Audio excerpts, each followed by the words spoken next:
Viva Voz, com Vera Magalhães.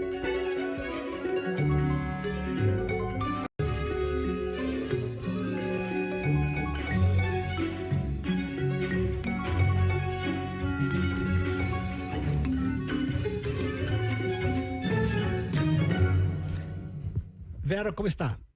Boa tarde, Sardenberg, eu vou bem, vocês, Cássia também, ouvintes e espectadores. Boa tarde, Vera. Bom, a Assembleia Geral da ONU continua, o presidente Lula tem encontro marcado com o Zelensky, já esteve com o Biden, a gente já fez aqui as reportagens. Bom, e a sua coluna de hoje em O Globo trata exatamente dessas questões do Lula assumindo uma posição, querendo assumir uma posição no cenário internacional, Vera, em diversos assuntos, mudança climática, defesa dos países em desenvolvimento, né, da agenda dos países em desenvolvimento, que aliás é uma queixa que está bem rolando bastante nas Nações Unidas, né, que há uma preocupação concentrada na guerra da Ucrânia, na invasão da Ucrânia, e se acaba deixando de lado as questões que o Lula levantou, que é a desigualdade, a dívida de alguns países e as questões climáticas no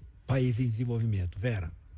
Exato, Sardenberg. Dentro dessa perspectiva do Lula aplaudido em Nova York e tendo aí a possibilidade de marcar o seu novo governo por coisas que sejam distintas dos dois anteriores, portanto uma agenda nova, eu destaquei o papel de dois ministros do governo, da Marina e do Fernando Haddad, que são os que de alguma maneira personificam essa possibilidade de uma vanguarda, como eu chamei assim, no governo Lula. Por quê?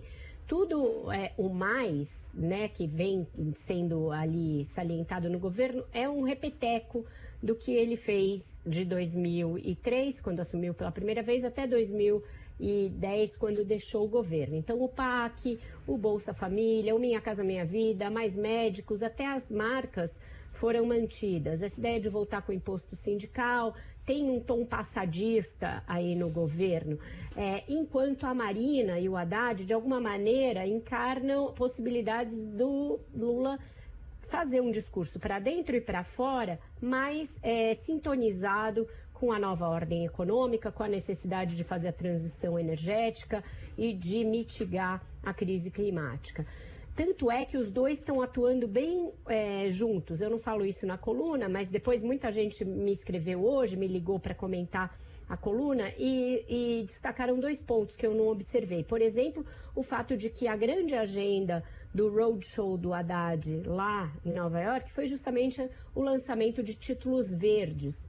Então ele também entendeu que existe a necessidade de adequar o discurso da economia à nova economia, a economia verde, coisa que outros ministros do governo parecem ter mais dificuldade de fazer.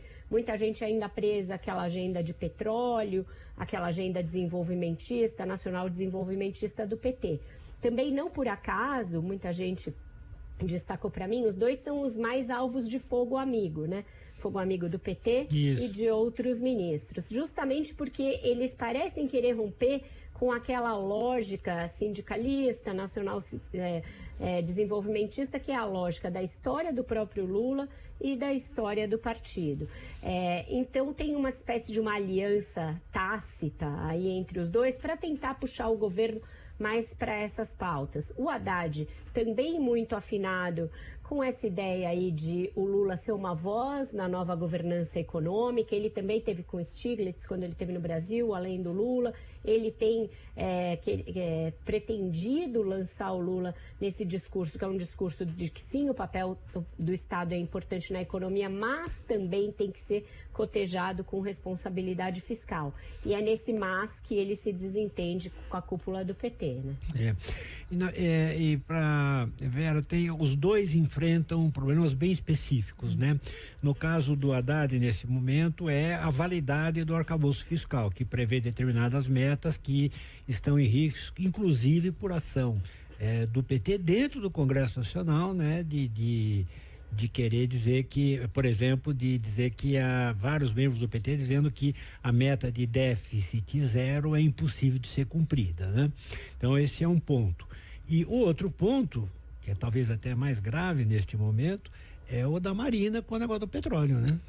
Exatamente, Sardenberg, você destacou bem os dois principais calcanhares de Aquiles de ambos e o que joga contra essa ideia de que eles representem mais do que um cartão de visitas para o Lula. Eu falei, não basta abraçar a Marina e dar um braço para ela e circular com ela nos fóruns em que ela é celebrada.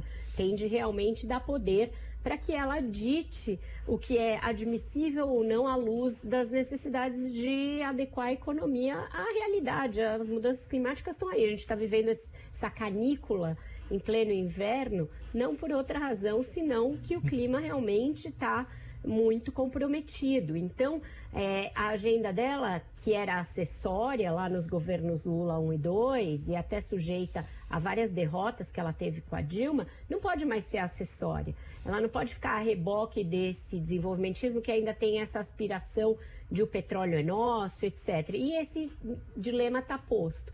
No caso do Haddad, a gente debateu hoje mais cedo, né, lá pelo WhatsApp, você tem razão quando você disse que o mercado não é que tenha simpatia ou antipatia por ele, eu até usei esse termo. E eu usei muito baseado numa pesquisa que mede essas oscilações de humor. Mas esse humor tem a ver com isso. A meta é crível, ela é factível, ela é execuível. E o mercado e outros estão enxergando que talvez não seja. Que talvez o Haddad tenha posto essa meta até para fazer uma barreira de contenção para o governo e o PT. Olha, a partir daqui não dá para gastar.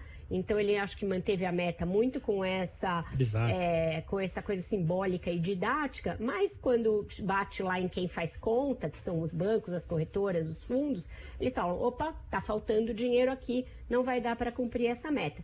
Então o Haddad tem esses problemas para convencer para dentro e para fora. Vamos ver como que eles vão seguir, mas eu estou bastante convencida, por tudo que eu converso, que o sucesso desse governo e até a chance reeleitoral do Lula passa pelo sucesso desses dois ministros que têm a agenda do século XXI, enquanto talvez o resto do governo esteja muito preso ainda ao século XX, viu, Sardenberg? Vera Magalhães, muitíssimo obrigado, Vera, e até amanhã. Tá com o cabelo diferente a Vera ou é impressionante? Tá molhado, eu acho, ainda. Eu lavei, não quis secar, não dá para ligar um secador de cabelo nesse calor. É verdade. Então, os ouvintes que aceitem o cabelo um pouco molhado. E tem luz aí na sua casa? Tem energia? Tá faltando luz na cidade? Tá faltando luz em alguns da pontos. Zona Oeste todinha. A gente teve a Zona Oeste da cidade bem comprometida, algumas áreas de Osasco também. Olá, não, aqui tá tudo certo, nesse aspecto, pelo menos. Vera, até mais, Vera, até amanhã. Até mais, gente. Ótimo jornal para vocês. Obrigada, Vera, até mais.